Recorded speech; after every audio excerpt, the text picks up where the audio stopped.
Baik, Assalamualaikum ya. Salam sejahtera, salam GBN, salam Malaysia dan salam kuasa ketiga. So, seperti biasa, jika audio jelas boleh tolong maklumkan kepada saya akan rujuk kepada komen. Jika siaran terganggu dan kebelakangan ini ada kecenderungan untuk siaran saya diganggu, anda sabar beberapa saat, kemudian ianya akan bersambung balik. Share ramai-ramai kerana shadow ban makin menjadi, dan sertai Telegram saya, iaitu Telegram Regi Jesse Rita Udin. Share juga bersama rakan-rakan anda link kepada Telegram itu. Dan untuk pemakluman anda, blog saya thethirdforce.net telah disekat ya. So, untuk mengakses mana-mana laman yang disekat, sebab anda tengok banyak yang disekat, anda perlu pergi ke Google Play Store ataupun Apple Play Store dan download 1.1.1.1, dan ianya cukup mudah dan cepat untuk dimuat naik. Dan apabila anda ada aplikasi itu, anda boleh akses semua laman yang disekat. Baik, saya ada satu persoalan diajukan kepada saya. Bagaimana jika Perdana Menteri hilang majoriti tetapi enggan letak jawatan? Okey, so ini saya akan jawab, dan ini bukannya merujuk kepada mana-mana Perdana Menteri secara khusus. Ini untuk tujuan akademik, walaupun saya boleh maklumkan kepada anda, setakat pemahaman saya, Anwar sudah hilang majoriti ya. So, untuk menjawab persoalan itu amat mudah. Pertama, apabila seseorang Perdana Menteri telah hilang sokongan majoriti di Dewan Rakyat, menurut Perlembagaan Persekutuan, Perdana Menteri sama ada perlu menghadap Yang di-Pertuan Agong untuk letak jawatan atau mengusulkan pembubaran Parlimen. Okay?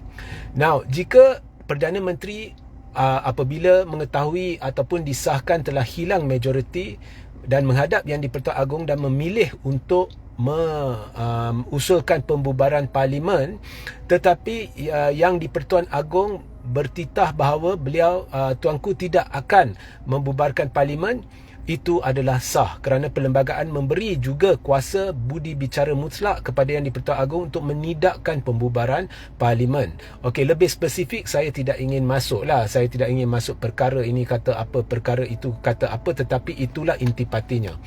So, maknanya jika Perdana Menteri hilang majoriti dan kemudian dia cuba usulkan pembubaran Parlimen tetapi Yang di-Pertuan Agong tolak, maka Perdana Menteri wajib letak jawatan, dan Yang di-Pertuan Agong boleh menggunakan kuasa mutlak budi bicara untuk memilih seorang lagi ahli Dewan Rakyat yang pada hemat Seri Paduka Baginda Tuanku mungkin mendapat sokongan majoriti. Maknanya tidak perlu semestinya ada bukti sokongan majoriti, tetapi tuanku yakin dia mungkin mendapat sokongan majoriti. Kemudian ahli Parlimen yang dilantik sebagai Perdana Menteri baru itu perlu, apabila Dewan Rakyat bersidang, untuk membuktikan keabsahannya menerusi usul undi percaya atau tidak percaya. Baik, sekarang untuk menjawab persoalan itu, katakan ada bukti yang sudah ada di tangan Yang di-Pertuan Agong bahawa Perdana Menteri telah hilang majoriti, dan katakan Yang di-Pertuan Agong menerima bukti itu sebagai bukti sah ya, sebab ini adalah kuasa mutlak budi bicara. Contohnya, Yang di-Pertuan Agong ada 128 akuan bersumpah ahli Parlimen yang yang menyokong seorang lain sebagai Perdana Menteri, bukannya Anwar Ibrahim.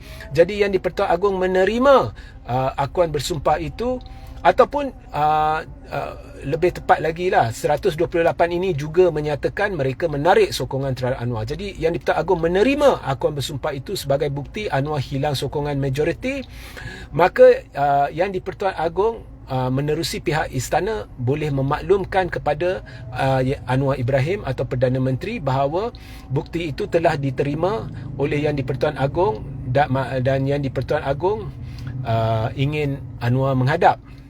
Okey, secara teknikalnya, jika Yang di-Pertuan Agong menerima bukti bahawa 128 ahli Parlimen sudah tarik sokongan terhadap Anwar dan Anwar tidak lagi memiliki majoriti, ada orang kata Anwar secara automatik sudah hilang jawatan. Ini tidak tepat. kerana Anwar ada option untuk menghadap Yang di-Pertuan Agong dan minta Parlimen dibubarkan. Dan kemudian Yang di-Pertuan Agong boleh setuju atau tidak setuju. Jika Yang di-Pertuan Agong tidak setuju, okey, katakan Yang di-Pertuan Agong terima 128 akuan bersumpah, bukti Anwar hilang majoriti dan pihak istana memaklumkan kepada Anwar untuk menghadap Yang di-Pertuan Agong dan Anwar menghadap Yang di-Pertuan Agong dan meminta agar Parlimen dibubarkan dan Yang di-Pertuan Agong kata tidak. Pada ketika itu secara automatik Anwar sudah hilang jawatan sebagai Perdana Menteri. Jadi pada ketika itu jika Anwar memberitahu kepada Yang di-Pertuan Agong saya letak jawatan dan atau menghantar warkah rasmi kepada Yang di-Pertuan Agong untuk memaklumkan dia letak jawatan, itu hanya formality. Sebaik saja Anwar atau Perdana Menteri yang hilang majoriti itu memaklumkan kepada Agong dia hendak bubar Parlimen, tapi Agong kata tidak. Sebaik sahaja itu berlaku, Perdana Menteri itu sudah hilang jawatan sebagai Perdana Menteri secara automatik. Maknanya Agong sebenarnya tidak perlu membuat apa-apa. Lepas itu boleh terus memulakan lantikan Perdana Menteri baru. Walau bagaimanapun, untuk mengelakkan apa-apa masalah, Yang di-Pertuan Agong juga boleh mengisytiharkan bahawa Perdana Menteri baru akan dilantik kerana Anwar bukan lagi Perdana Menteri atau dan sebagainya. Okey.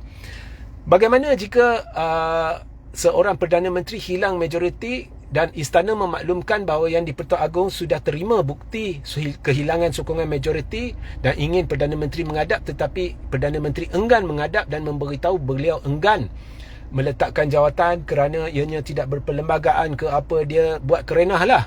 Bagaimana jika perkara itu berlaku? So, jika perkara itu berlaku, maka dalam situasi itu Yang di-Pertuan Agong boleh menggunakan pihak berkuasa seperti tentera atau polis atau kedua-duanya untuk memaksa Perdana Menteri menghadap. Itu satu. Kedua, Yang di-Pertuan Agong boleh menggunakan kuasa berperlembagaan untuk memecat Perdana Menteri. Okay.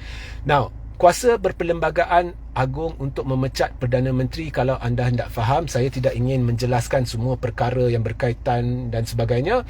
Kalau anda hendak faham, anda perlu rujuk kepada Perlembagaan Persekutuan dan juga perkara-perkara berkait dengan sumpah-sumpah yang dilafazkan oleh Perdana Menteri ketika dilantik menjadi Perdana Menteri, termasuk sumpah jawatan, sumpah simpan rahsia dan sebagainya, sumpah setia whatever. Dan dokumen-dokumen lain yang berkaitan, termasuk sumpah yang diangkat oleh Yang di-Pertuan Agong. So pendek kata, Agong ada kuasa berperlembagaan untuk memecat Perdana Menteri seperti mana tuanku ada kuasa untuk melantik Perdana Menteri atas budi bicara tuanku. So jika tuanku hendak pecat, dia boleh pecat. Dan so jawapan kepada soalan lah, so jika Perdana Menteri tak nak, dia pergi, dia kata saya tak perlu letak jawatan, saya tak terima bukti kehilangan sokongan dan sebagainya, maka tuanku boleh sama ada kerah polis dan tentera atau kedua-duanya untuk memaksa Perdana Menteri menghadap, ataupun Yang di-Pertuan Agong boleh sahaja memecat Perdana Menteri secara rasmi. Okey, so itu jawapan kepada persoalan yang diajukan kepada saya setakat pemahaman saya. Sehingga kita berjumpa di lain masa. Assalamualaikum, salam sejahtera, salam GBN, salam Malaysia dan salam kuasa ketiga.